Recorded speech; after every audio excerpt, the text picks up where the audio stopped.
Le solicitaría, señor presidente, el apoyo legislativo para pasar unas diapositivas en tanto estoy exponiendo el tema. Adelante. Compañeras y compañeros diputados, el diputado Jesús Epifanio Salido Pavlovich y un servidor nos dimos a la tarea de fundamentar la exposición de motivos para presentar esta importante iniciativa que le permite a la 61 legislatura dar un paso adelante en el tema de transparencia, rendición de cuentas y combate frontal a actos de corrupción. La historia es la mejor carta para juzgar los actos trascendentales de las mujeres y los hombres. Las preseas al mérito cívico que se han instituido por el Congreso Federal y los congresos locales obedecen a las aportaciones sociales, científicas y tecnológicas de mujeres y hombres de espíritu inquebrantable en la lucha por la justicia, la democracia y los derechos humanos. Ejemplos de estas mujeres y hombres se representan en las medallas Honor Belisario Domínguez y Eduardo Neri al mérito cívico. El senador Belisario Domínguez fue ese gran patriota que defendió las buenas prácticas parlamentarias y deseaba hacer respetar las facultades legislativas y la defensa de la nación ante las amenazas del usurpador Victoriano Huerta, costándole la vida por anteponer sus ideales, desaparición que el licenciado Neri denunció públicamente, retando al gobierno del usurpador Huerta. En el año 1953, el entonces presidente de la República, licenciado Adolfo López Mateos, envió iniciativa al Honorable Congreso Federal para institucionalizar la entrega de la Medalla de Honor Belisario Domínguez y así premiar a los hombres y mujeres mexicanos que se hayan distinguido por su ciencia o su virtud en grado eminente como servidores de nuestra patria o de la humanidad.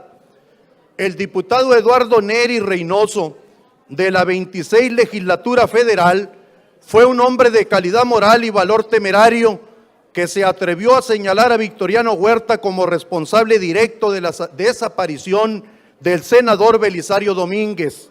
El diputado Neri dijo a sus correligionarios legisladores al enarbolar la bandera de la justicia y la defensa de la soberanía: la historia está hecha no de especulaciones, sino de actos y sucesos que ocurren en la vida de un país y que forzosamente generan efectos que en forma inevitable producen resultados.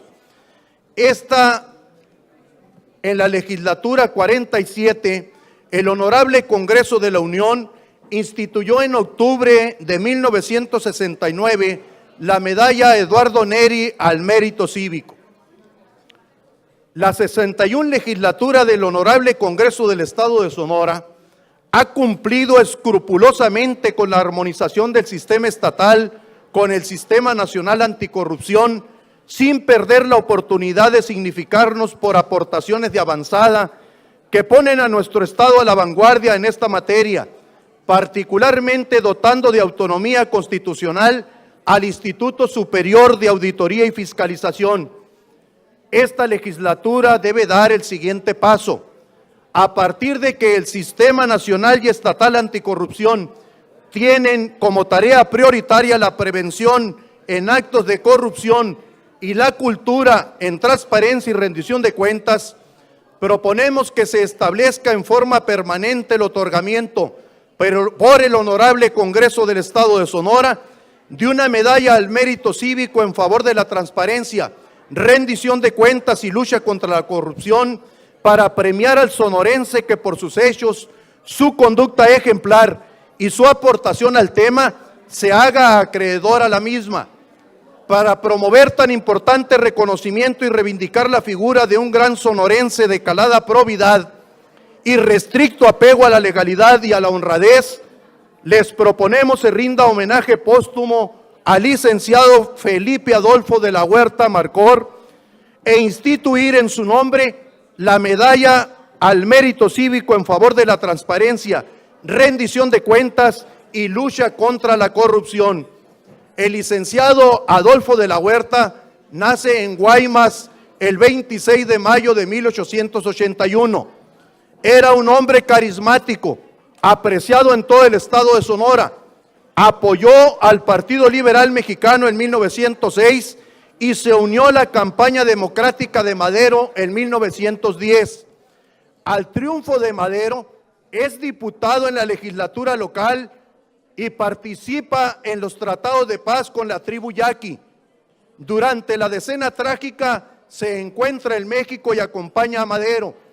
Relata en las memorias el propio Adolfo de la Huerta: yo tuve la satisfacción de ser el primer civil que el día 9 de febrero se presentó en Chapultepec a ponerse a las órdenes de don Francisco y Madero.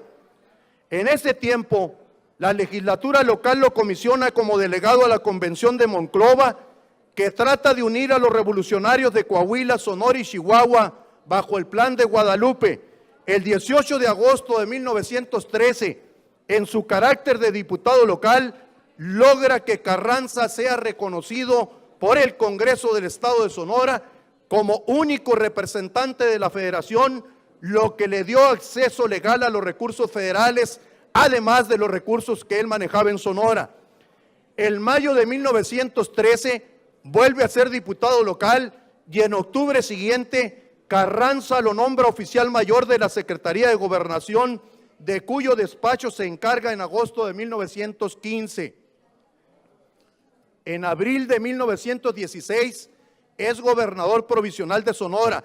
Durante su gobierno se logra pacificar a los yaquis que demandaban la devolución de las tierras de sus antepasados en contra de una opinión generalizada de exterminarlos.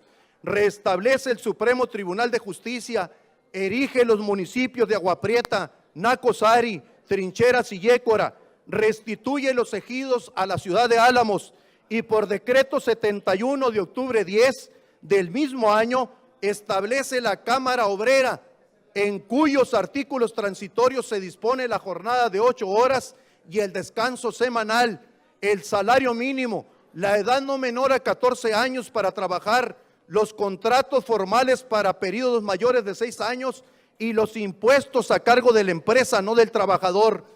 También, con base en los estudios de la Cámara Obrera, expide el primer reglamento local en materia laboral.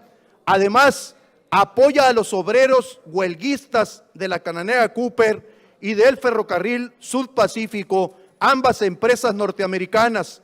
Cuando sesiona el Congreso Constituyente de 1916, le envía una carta en lo que propone para el trabajador la participación equitativa de las utilidades obtenidas por las empresas. Promulga la Constitución de 1917, convoca elecciones y entrega el poder el 30 de junio de 1917.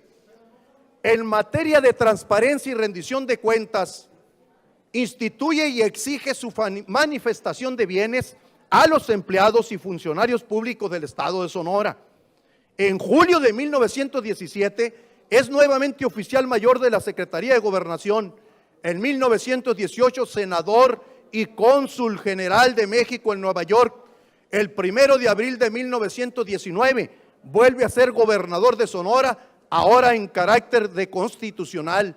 El 24 de mayo del 1920, Adolfo de la Huerta es nombrado presidente interino para el periodo del 1 de junio al 30 de noviembre de ese año. La presidencia de Adolfo de la Huerta duró 6 meses exactos. Su gobierno fue definido con una palabra: pacificación. En los últimos 9 años, del 11 al 20, 10 presidentes habían transitado por el Palacio Nacional sin que lograran conciliar los intereses de los grupos armados para restablecer la paz en el país. En su breve pero exitosa labor, mucho tuvo que ver su carácter. Era simpático, franco, honesto y de buena voluntad, y a diferencia de la generación revolucionaria, siempre fue respetuoso de la vida y la dignidad humana. En el tema económico, con un manejo austero y escrupuloso del presupuesto destinado a la pacificación y a cumplir los compromisos contraídos, logra reorganizar la hacienda pública y un modesto superávit que desde el gobierno de Díaz no había existido. Por su labor muchos lo llaman el presidente de las manos limpias, limpias de sangre y limpias de oro. Escribe Pedro Castro en Gobernantes Mexicanos: de la Huerta deja a su breve paso por la presidencia de la República un país pacificado, listo para la siguiente etapa de reconstrucción. Ha impuesto un sello personal a su breve gobierno en el que sobresalen su manejo civilizado de la política, su inclinación al diálogo y su honestidad a toda prueba, herencia que no es asumida por los sucesores. No sentía afecto por las armas, le provocaba más la política como instrumento para alcanzar la paz, la conciliación y el bien común. Tu obligación primordial, decía él, es con la humanidad. Vienen después tu patria y tu familia. Tú serás el último, expresaba con gallardía. El 9 de julio de 1955 muere en la Ciudad de México. Compañeras y compañeros, esa es una breve síntesis de un ilustre sonorense que a más de 100 años supo leer mejor, mucho mejor que nuestra generación, lo que necesitaba el país. Hoy el diputado Salido Pavlovich y un servidor, viendo la reforma que hicimos en el sistema estatal, en el que otorgamos autonomía al Instituto Superior de Auditoría y Fiscalización, y que este Congreso gallardamente entregó una facultad que le correspondía para mandar un mensaje de credibilidad a la sociedad, pedimos, el diputado y un servidor, instituir una medalla al mérito cívico de un hombre que valió la pena y que vale la pena en una coyuntura como la que vivimos, para que este Congreso, en una fecha que es en la que él nació, un 26 de mayo, se pueda entregar en una sesión solemne la medalla al mérito cívico Adolfo de la Huerta a aquel ciudadano o ciudadana sonorense que ponga en práctica no las sanciones del sistema estatal y nacional anticorrupción, sino el tema de la previsión en las buenas prácticas de la administración pública, y que las propias universidades, los académicos, los estudiosos nos puedan hacer llegar a este Congreso, y como sucede en la entrega de la medalla Belisario Domínguez o Eduardo Neri, quien recibe esa medalla tenga este podio a su disposición y en su momento hasta nos regañe si fuese necesario, como ha sucedido tanto en la Cámara de Diputados del Congreso Federal como en la Cámara de Senadores.